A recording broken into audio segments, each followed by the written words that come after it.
Hi hello and welcome to my channel my dear student. और आज के इस सेशन में हम पढ़ने वाले हैं the poem small towns and reverse and ये जो पोएम है ये बहुत ही अच्छा पोएम है। और इस पोएम को लिखा है ममांग डे ने, जो कि एक प्रोमिनेंट इंडियन राइटर है, अरुणाचल प्रदेश से है ये। और इनके जो पोएम्स होते हैं ज़्यादातर ये एवोकेटिव होते हैं, लिरिकल होते हैं। और इनके थीम्स जो होते हैं वो ज़्यादातर nature, identity, transcendent nature of human life, इन सब चीज़ों पे ज़्यादा ये पोइट जो है बात करती हैं। तो यहाँ पे ये अपने जो स्मॉल टाउन है उसके बारे में कुछ पिक्चर्स ये लेके आई हैं। और ये कंट्रास्ट ये पोएम जो है लेके आता है between the small town and the transient nature of human life. ये बात करता है जो पोएम है इसमें ये पोएट ये बात करना चाहते हैं कैसे जो है एक डीप कनेक्शन है between humans and the natural world, कैसे जो नेचर है वो जो है एवर लास्टिंग है और कैसे ह्यूमन लाइफ जो है वो लाइफ और डेथ के साइकिल में फंसा रहता है। और किस तरह से जो रिचुअल्स हैं वो परमानेंट से शो करता है, डेथ जो है वो परमानेंट नहीं है। बहुत सारी चीज़ें आपको एक एक करके जो है ये पोएम में आपको देखने को मिलेगा। So there are lots of themes in the poem, जो कि हम लास्ट में मैं एक बार ज़रूर बताऊंगी कि थीम्स क्या क्या इसमें प्रोमिनेंट थीम्स निकल के आती हैं। और चलिए तो शुरू करते हैं। ये पोएम को समझने के लिए बहुत ही इंटरेस्टिंग है। शुरुआत में जो पोएम है वो सॉम्ब्रे मोड में शुरू होता है, एक तरह से नेगेटिव मोड आप कह सकते हैं, एक तरह से ग्लूमी एटमोसफियर में ये शुरू होता है पोएम। जैसे जैसे पोएम आगे बढ़ता है आपको पता चलेगा कि जो पोएट है वो किस तरह से पॉजिटिविटी जो है जो कैसे जो है मूड को अचानक से चेंज करती है। तो बहुत ही अच्छा पोएम है। Let's begin the poem. So let's begin with the first stanza. Small towns always remind me of death. My hometown lies calmly amidst the trees. It is always the same in summer or winter, with the dust flying or the wind howling down the gorge. तो यहाँ पे जो poet's है वो एक paradox यहाँ पे लेके आई है। ये पोएम जो है ये बिगिन होता है विद पैराडॉक्स। पैराडॉक्स क्या होता है? Paradox is a contradictory statement, जहाँ पे ये कहती है कि जो स्मॉल टाउन्स है वो मुझे डेथ की याद दिलाती है। ठीक है, वो डेथ की याद दिलाती है। द नेक्स्ट लाइन वो अपनी बात को कॉन्ट्राडिक्ट करते कहती है कि मेरा जो होम टाउन है, ठीक है, वो कांस्टेंट रहता है, वो जो होता है वो अनचेंजिंग है। ठीक है, वो अनचेंजिंग है, वो हमेशा कांस्टेंट रहता है। इनका होम टाउन कहाँ पे है? मेरा होम टाउन कहाँ है? My home town lies calmly amidst the trees, natural surroundings में है। कामली अमिड्स्ट द ट्रीज मतलब ट्रीज कहाँ पे रहते हैं? नेचर ट्रीज जो है यहाँ पे नेचर को सिंबलाइज करते हैं। तो मेरा जो होम टाउन है वो नेचर के सराउंडिंग्स में है। और जो भी जगह आप देखोगे कि नेचुरल सराउंडिंग्स में रहती है वहाँ बहुत कामनेस होता है, पीस होता है। तो जो पोएट है उनका भी जो होम टाउन है वो नेचुरल सराउंडिंग्स के बीच में है। देन शी सेज कि ये हमेशा एक जैसा रहता है, ये अनचेंजिंग है। ठीक है, चाहे समर हो या विंटर हो, चाहे कोई भी सीजन आ जाए, यहाँ पे बहुत ज़्यादा हलचल नहीं होती। रिमेन द सेम मतलब क्या होता है? बहुत ज़्यादा यहाँ पे हलचल नहीं होती, बहुत ज़्यादा यहाँ पे चीज़ें बदलती नहीं है। ठीक है, विद द डस्ट फ्लाइंग, चाहे यहाँ बहुत ज़्यादा धूल भरी आंधियाँ चल रही हैं या यहाँ पे बहुत ज़्यादा जो है विंड शोर मचा रहा है गोर्ज में। गोर्ज मीन्स वैली, तो वैली में विंड बहुत ज़्यादा हॉल कर रहा है, शोर मचा रहा हो। हॉलिंग मीन्स मेकिंग लाउड नॉइज। लेकिन इससे मेरे होम टाउन को कोई फ़र्क नहीं पड़ता है, वहाँ बहुत ज़्यादा कुछ हलचल नहीं होती है, मतलब वहाँ बहुत ज़्यादा चीज़ें नहीं बदलती हैं। ठीक है, यहाँ पे जो डस्ट है, डस्ट सिम्बलाइजेस डेथ। डस्ट जो है वो डेथ को सिंबलाइज कर रहा है, क्योंकि एक ना एक दिन ऐसा माना जाता है कि हम भी धूल में मिल जाएंगे, है ना, हमारी बॉडी भी पेरिश हो जाएगी, धूल में मिल जाएगी। इसलिए डस्ट जो है वो डस्ट डेथ को सिंबलाइज कर रहा है। ओके, और जो आपका विंड है, जो विंड जो हॉलिंग कर रहा है, the हॉलिंग of wind symbolizes, yes not symbolizes but it creates a gloomy atmosphere. ठीक है, तो इसीलिए जो टाउन है, इनका जो होम टाउन है, ये ना तो डस्ट और ना ही हॉलिंग विंड से इसको कोई फ़र्क पड़ रहा है। ठीक है, ये हमेशा हर सिचुएशन में काम रहता है। So this suggest an element of consistency which is quite in contrast to life and death that constitute an ever moving cycle. Life और डेथ जो होता है ना वो एवर मूविंग साइकिल है, राइट। लेकिन यहाँ पे एक एलिमेंट ऑफ कंसिस्टेंसी जो है ये पोएटिस फर्स्ट पैराग्राफ में लेके आती है। ठीक है, ओके, तो next now let's move to the second stanza. Just the other day someone died.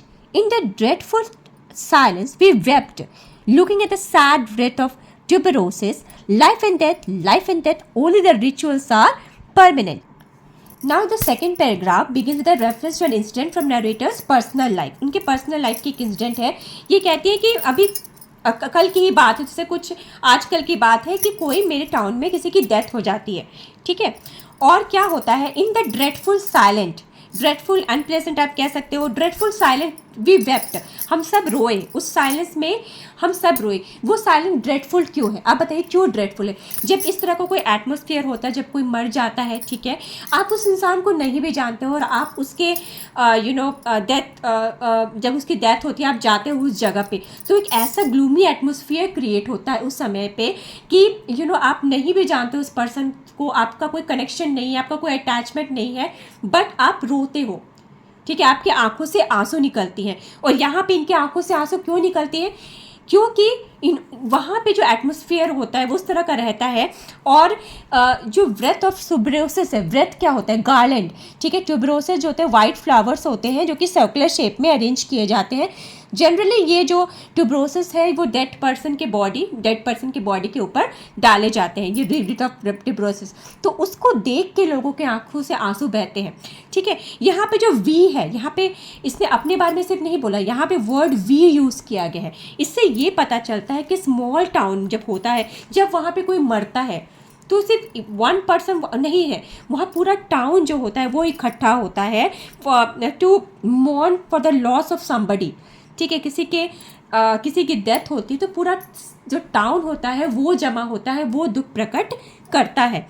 ठीक है, तो ये जो उस ड्रेडफुल साइलेंस है वो ऐसा एटमॉस्फेयर क्रिएट होता है कि आप चाह के भी ना, आप बोलना कि आपको मन नहीं करेगा. ठीक है ना, एक ऐसा एटमॉस्फेयर रहता है कि आप चुप रहते हो, आप उस चीज़ को देखते हो, कहीं ना कहीं रियलाइज़ करते हो कि देखो लाइफ कितनी इम्परमानेंट है. ठीक है, the impermanence nature of life is shown by the wreath of tuberoses. Right, तो यहाँ पे जो स्पीकर है वो कहती है कि हम सभी रोते हैं उस व्रेथ ऑफ ट्यूबरोसिस को देख के. Life and death, only rituals are permanent. तो यहाँ ये कहती है कि जो रिचुअल्स है वो परमानेंट है और life and death is not permanent. किस तरह से रिचुअल्स परमानेंट है और किस तरह से लाइफ और डेथ परमानेंट नहीं है. ठीक है, यहाँ लाइफ एंड डेथ की रिपीटिशन क्यों कही गई है, because the poet want to reinforce the inherent connection between the life and death and she wants to show the inseparability of life and death. अगर लाइफ है तो डेथ आएगा, अगर जिसने जन्म लिया है उसको जाना ज़रूरी है. इसलिए लाइफ एंड डेथ रिपीट किया गया कि साथ साथ चलते हैं. लाइफ और डेथ हमेशा साथ साथ चलते हैं. अगर आपने जन्म लिया है तो आपको इस दुनिया से जाना भी होगा, आपकी मौत भी होगी. ठीक है, लेकिन रिचुअल्स कैसे परमानेंट है. देखो, रिचुअल्स इसलिए परमानेंट है क्योंकि रिचुअल जो होते हैं ये तब से एक्सिस्टेंस में है जब से, मतलब बहुत ही फ्रॉम टाइम इमोरियल ये एक्सिस्टेंस में है. बहुत समय पहले से ये रिचुअल्स एक्सिस्टेंस में है. जिस समय से आप कह सकते हो तब से एक्सिस्टेंस में, जब से सिविलाइजेशन बना है. ठीक है, जब से ह्यूमन सिविलाइजेशन एक्सिस्टेंस में है तब से रिचुअल्स एक्सिस्टेंस में है. और ये रिचुअल्स जो है ना, this are handed from one generation to another generation. ठीक है, ये एक जनरेशन से दूसरे जनरेशन में हमेशा हैंड ओवर किया जाता है. ठीक है, इसीलिए ये परमानेंट है, इसीलिए रिचुअल्स नहीं मरते हैं. ओके, सो लेकिन हम जो है, जो ह्यूमन लाइफ है वो परमानेंट नहीं है. थर्ड पैराग्राफ में आते हैं. The river has a soul. In the summer, it cuts to the land like like a torrent of grief. Sometimes, I think it holds its breath, seeking a land of fish and stars. तो यहाँ पे इस stanza में जो speaker है या poet है वो कॉन्ट्रास्ट करती है the transience of human life with the eternity of nature. तो यहाँ पे क्या कहती है कि जो रिवर है उसका एक सोल है. तो यहाँ पे रिवर का पर्सोनिफिकेशन किया गया है. The river is personified. ठीक है, ये कहा जा रहा है यहाँ पे कि रिवर का सोल है. यहाँ पे रिवर को सोल से क्यों पर्सोनिफिकेशन किया गया है. हम ऐसा मानते हैं कि जो चाहे किसी भी रिलीजन को उठा लो, ज़्यादातर रिलीजन में ये माना जाता है कि जो सोल होता है वो कभी नहीं मरता, आत्मा कभी नहीं मरती है। उसी तरह रिवर जो है वो परमानेंट है, वो कभी नहीं मरेगी, रिवर हमेशा जिंदा रहेगी, इसलिए रिवर का एक सोल है। ठीक है। In the summer it cuts to the land like a torrent of grief. अब यहाँ पे कहा जा रहा है कि समर में क्या होता है कि रिवर जो होती है ना, क्या होता है, ड्राई हो जाती है ना, बहुत ज़्यादा गर्मी पड़ती है, रिवर ड्राई हो जाती है, और जब वो जो ना रास्तों से गुजरती है, लैंड से गुजरती है, तो वो अपने ग्रीफ को पोर करती है, जैसे कि ह्यूमंस पोर करते हैं, अपने दिल के दर्द को बताते हैं, पोर करते हैं ना, उसी तरह से वो अपने ग्रीफ को, अपनी परेशानी को जो ना फोर्स के साथ वो इस तरह से चलती है, उस तरह से लैंड में जो है अपना जगह बनाती है, क्योंकि पानी बहुत जगह सूख जाता है, तो उस फोर्स के साथ वो चलती है। जैसे ऐसा लगता है जैसे वो रो रही है, बहुत ज़्यादा ग्रीफ शो कर रही है। ठीक है। She is showing strong emotions there, जैसे कि एक पर्सन शो करता है जब उसको बहुत ज़्यादा हर्ट फील होता है, तो जैसे हम शो करते हैं, उसी तरह जो समर में रिवर भी अपने स्ट्रॉन्ग इमोशंस को पोर करती है। Okay. Sometimes I think it holds it breath seeking a land of fish and stars. तो यहाँ पे ये कह रही है कि कभी कभी मुझे ऐसा लगता है, समटाइम्स यहाँ पे बताया कि कभी कभी मुझे ऐसा लगता है कि जो रिवर है ना, ये जो है अपने ब्रेथ को थोड़ी देर के लिए, अपनी सांसों को थोड़ी देर के लिए रोक लेती है। अभी क्यों रोक लेती है अपनी सांसों को? क्यों रोक लेती है? इसलिए रोक लेती है क्योंकि इसका जो वाटर है ये बहुत पॉल्यूट हो चुका होता है। ठीक है। इसके वाटर में इतनी ज़्यादा गंदगी होती है कि ये सफोकेशन फील करती है, शी फील सफोकेटेड, और इसलिए अपने ब्रेथ को थोड़ी देर के लिए रोक लेती है। और इसको क्या लॉन्गिंग है, ये क्या चाहती है? ये एक ऐसा लैंड चाहती है जहाँ पे फिश हो, जहाँ स्टार्स हो। देखो यहाँ पे कॉन्ट्राडिक्ट है ना, फिश और स्टार्स दोनों एक साथ कैसे, एक रिवर में कैसे, ऐसा लैंड कहाँ मिलेगा? तो इसको ठीक से समझते हैं। देखिए, सबसे पहली बात है कि क्यों ये अपने ब्रेथ को रोकती है। आप देखो, आप किसी ऐसी जगह से आप अगर गुजरते हो जहाँ पे बहुत गंदगी है, एक ऐसा रिवर, एक ऐसा तालाब, एक ऐसा नाला जहाँ का पानी बहुत गंदा है, बहुत स्टिंक कर रहा हो, तो आप क्या करते? थोड़ी देर के लिए आप अपने ब्रेथ को होल्ड कर लेते हो, है ना, ताकि आप उस जगह से गुजर सको। ठीक है, आपको वो स्मेल ना आए। उसी तरह जो रिवर है वो भी ऐसा फील कर रही है, क्योंकि यहाँ पर्सोनिफिकेशन किया गया है रिवर का, तो वो भी ना सफोकेटेड फील कर रही है। और land of fish and stars का क्या मतलब है? वो ऐसे लैंड को ढूंढ रही है, इस तरह के लैंड को ढूंढ रही है जहाँ पे उसका पानी साफ हो, जहाँ पे वो साफ पानी पा सके। ठीक है। जहाँ पे पानी जो है, वाटर जो है क्रिस्टल क्लियर हो, जहाँ पे दिन में फिशेस जो है आसानी से दिखे और रात में जहाँ पे स्टार्स आसानी से दिखे। तो she searching for that kind of land. समझ में आ रहा है? देखो, मैं हर एक लाइन को बहुत ही डिटेल में बताने की कोशिश कर रही हूँ। अगर वीडियो लंबा हो तो आप प्लीज़ माइंड मत करना, बिकॉज मैं चाहती हूँ कि आपको हर एक चीज़ अच्छे समझ में आए जो भी चीज़ में दी गई है। Because poems are little tough to understand है। पोएम्स छोटे होते हैं, बट आपको हर एक लाइन का मीनिंग, उसके फिगर स्पीच, उसकी हर चीज़ को जानना बहुत ज़रूरी है। ठीक है। तो अब हम चलते हैं अपने फोर्थ स्टैंजा में। Okay. Now, the river has a soul. It knows stretching past the town from the first drop of rain to dry earth and mist on the mountain tops. The river knows the immortality of water. अभी फिर से इस बात को दोहरा रहे हैं कि river has a soul. River की अपनी आत्मा होती है। ठीक है। वो जानती है। What does she knows? Okay.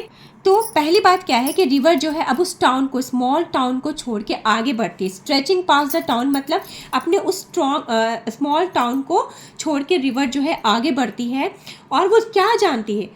वो जानती है from the first drop of rain to dry earth and mist on the mountain tops. इसका मतलब क्या है? इस चीज़ का मतलब ये है कि रिवर जानती है कि पानी जो है, वाटर जो है, इमॉर्टल है। ठीक है। वो जानती है कि पानी, water will never dry up. आज का समय, जब समर में उसको पता है कि ये कठिन समय है, ठीक है, ये आज हो सकता है कि मैं सूख जाऊं, मेरे में पानी बहुत कम हो, लेकिन कल वो जब फर्स्ट ड्रॉप ऑफ रेन मेरे में पड़ेगा ना, तो मैं फिर से ज़िंदा हो जाऊंगी, या मैं फिर से फुल ऑफ लाइफ आ जाऊंगी। ठीक है।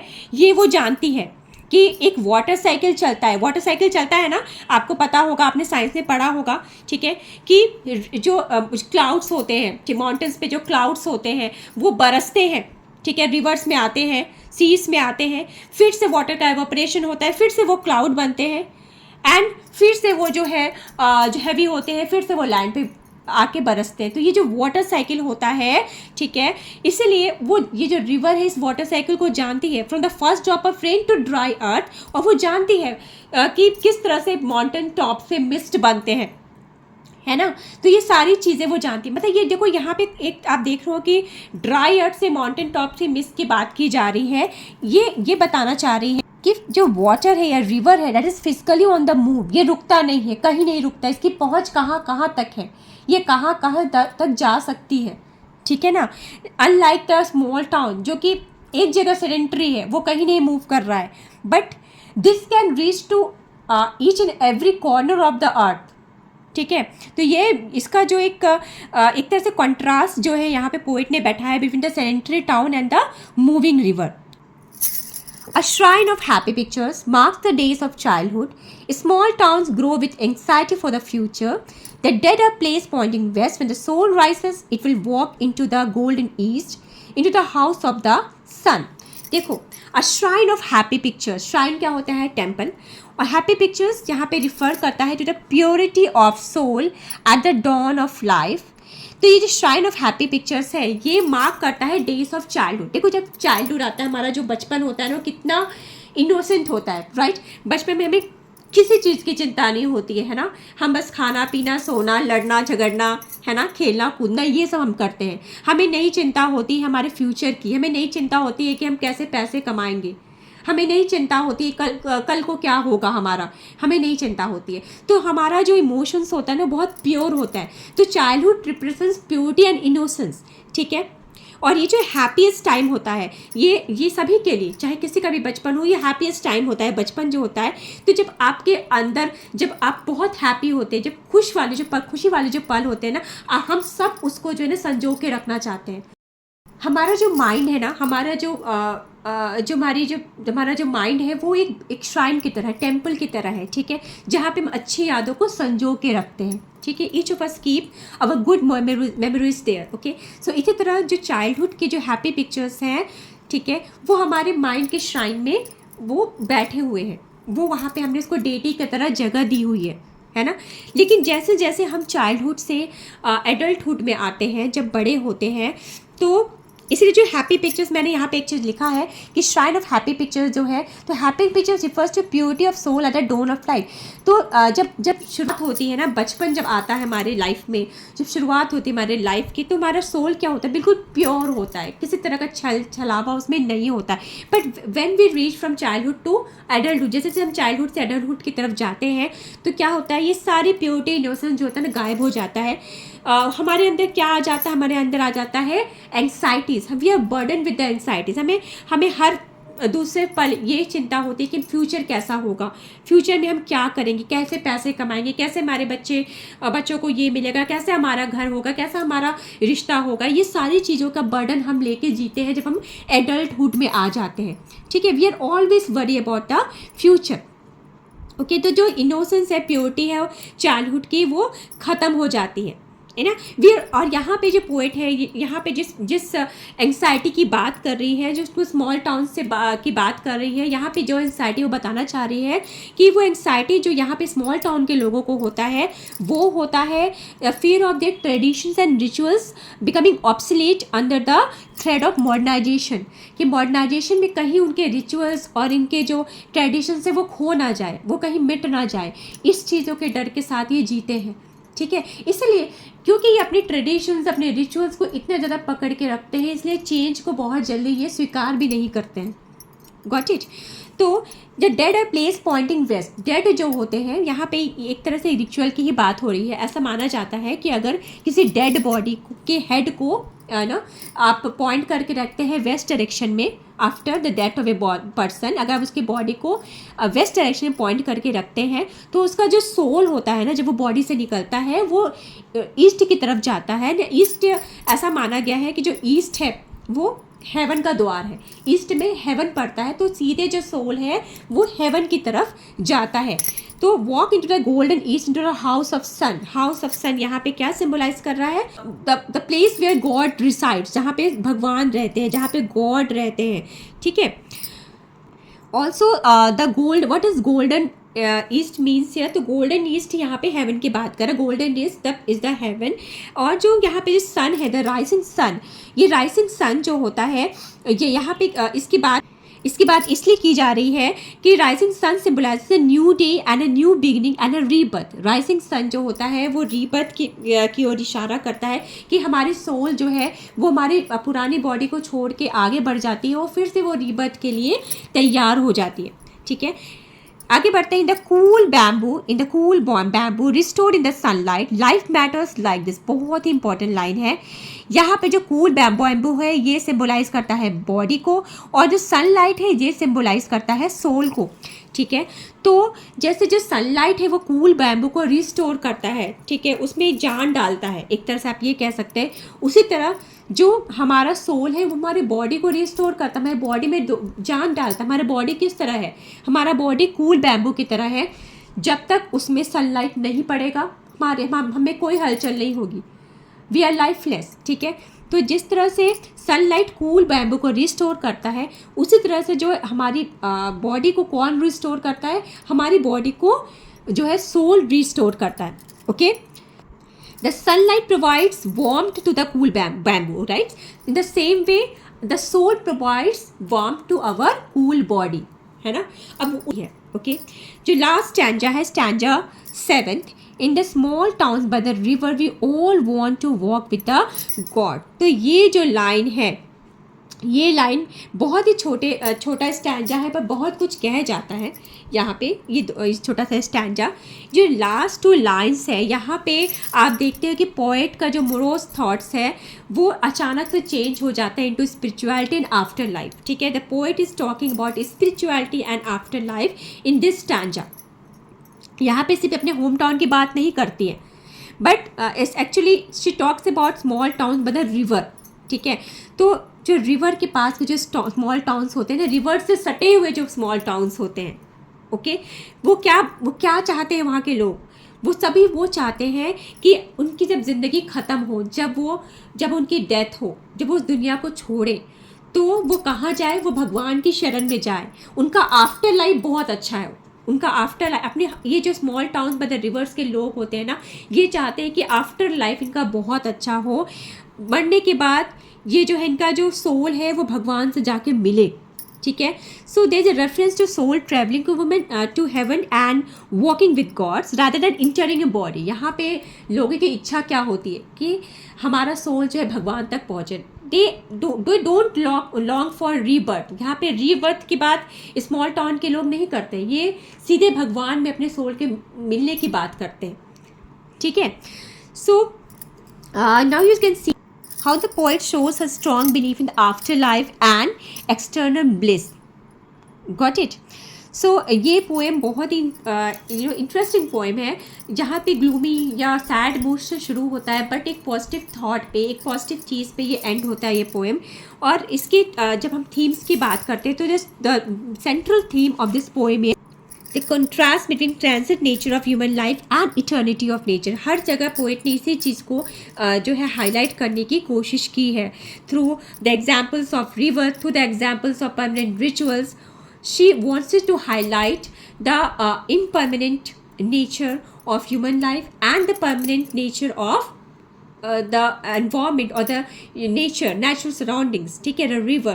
Okay, so that's all in today's session. I hope कि आपको पोएम अच्छे से समझ में आ गया होगा। लेकिन अगर कुछ भी ऐसा है चीज़ें जो आपको समझ में नहीं आई है या आपको कोई भी डाउट लगता है समझने में, तो प्लीज़ आप कमेंट में ज़रूर जाइएगा, वहाँ पे ज़रूर लिखिएगा।